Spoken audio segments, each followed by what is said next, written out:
శ్రీ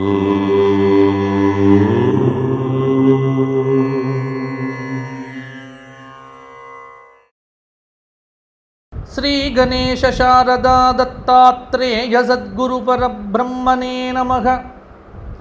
వసుదేవసుతం దేవం కంసచానూరమర్దనం దేవకీ పరమానందం కృష్ణం వందే జగద్గురుం.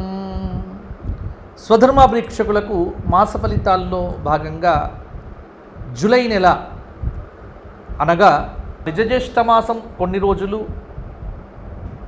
అలాగే ఆషాఢమాసం కొన్ని రోజులు. వెరసి ఈ జూలై నెల వృషభ రాశి వారికి ఎలా ఉండబోతోంది, వృషభ రాశి వారికి ఎటువంటి ఫలితాలు కలగబోతున్నాయి అనేది ఇప్పుడు చూద్దాము. వృషభ రాశి కృత్తిక 2, 3, 4 పాదాలు, రోహిణి 4 పాదాలు, మృగశిర 2 పాదాలు కలిస్తే వృషభ రాశి. వృషభ రాశి వారికి ఈ వారం ఉన్నటువంటి గ్రహ సంచారమును కనుక అవలోకనం చేస్తే తృతీయ స్థానంలో ఉన్నటువంటి బృహస్పతి కొంత పర్వాలేదు. అంటే ద్వితీయంలో ఉన్న బృహస్పతి కంటే తృతీయంలో ఉన్నటువంటి బృహస్పతి కొంత ఇబ్బంది పెడతాడు. అలాగే శనైశ్చరుడు ఏకాదశ స్థానంలో చాలా అద్భుతంగా ఉన్నాడు. మీనంలో వృషభానికి ఆర్థికపరమైన ఇబ్బందులైతే ఏముండవు. వృత్తి స్థానంలో, ఉద్యోగ స్థానంలో రాహువు దశమ స్థానంలో ఉన్నాడు. కుంభంలో చాలా మంచి ఫలితాలు ఉన్నాయి. చతుర్థ స్థానంలో ఉన్నటువంటి కేతువు యొక్క ప్రభావం కూడా కొంత దోషభూయిష్టంగా ఉంటోంది. అందువల్ల ఈ మాసంలో ఉన్న గ్రహ సంచారాన్ని ఆధారం చేసుకొని కనుక చూస్తే ఈ మాసమంతా కూడా కొంత శ్రమను, కొంత ఆనందాన్ని కూడా పొందుతారు. కీలక వ్యవహారములయందు, అంటే గతంలో మీరు ఏ పనులైతే నిరాఘాటంగా చేశారో అది ఈ మాసంలో కొంత నిదానంగా పూర్తవుతాయి. గత మాసం ఉన్నంత దూకుడు ఈ మాసం ఉండకపోవచ్చు, ఎందుకంటే కొంత బలం తగ్గింది. కీలక వ్యవహారాల్లో ఆచితూచి ముందడుగు వేయండి. ముఖ్యమైనటువంటి పనిలో ఆర్థిక సాయం అందుతుంది. స్థిరాస్తికి సంబంధించినటువంటి కొనుగోలు వ్యవహారాలు లాభించినప్పటికీ కూడా జాగ్రత్తగా లేకపోతే ఇబ్బంది పడతారు. ఆరోగ్యం మీద ప్రధానమైనటువంటి దృష్టి అనేటువంటిది ఖచ్చితంగా పెట్టుకోవాలి. ఆరోగ్య విషయంలో ఏమాత్రం ఇబ్బంది వచ్చినా ఈ మాసంలో వైద్యున్ని సంప్రదించడం అనేటువంటిది అవసరం.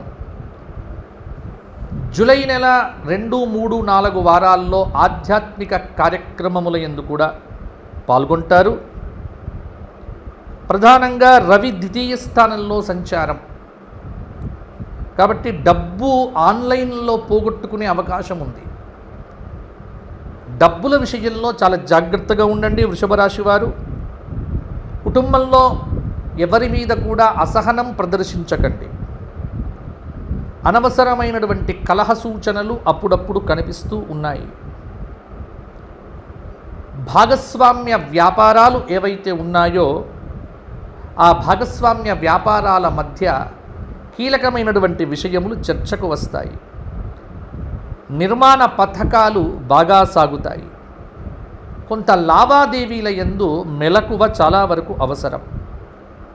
ఆరోగ్యం, వైద్య సలహాలు, సంప్రదింపులు వీటన్నింటి మీద కొంత దృష్టి పెట్టడం అనేటువంటిది మంచిది. ఏ పని మొదలుపెట్టినా శ్రమాధిక్యత అనేటువంటిది ఉంటుంది వృషభ రాశి వారికి. అలాగే కుజుడు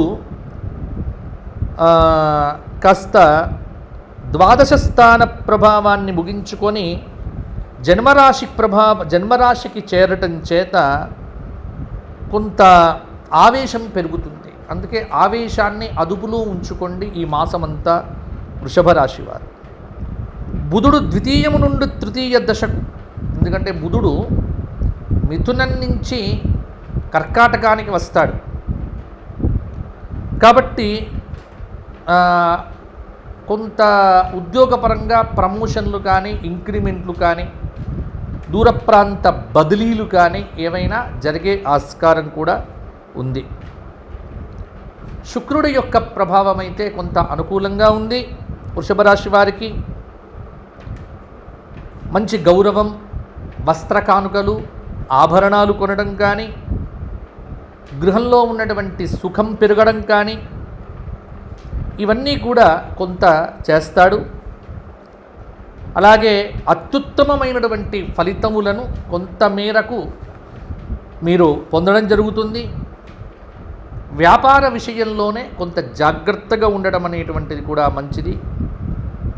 ఇంట్లో శుభకార్యములకు సంబంధించినటువంటి చర్చలు కూడా బాగానే జరుగుతాయి.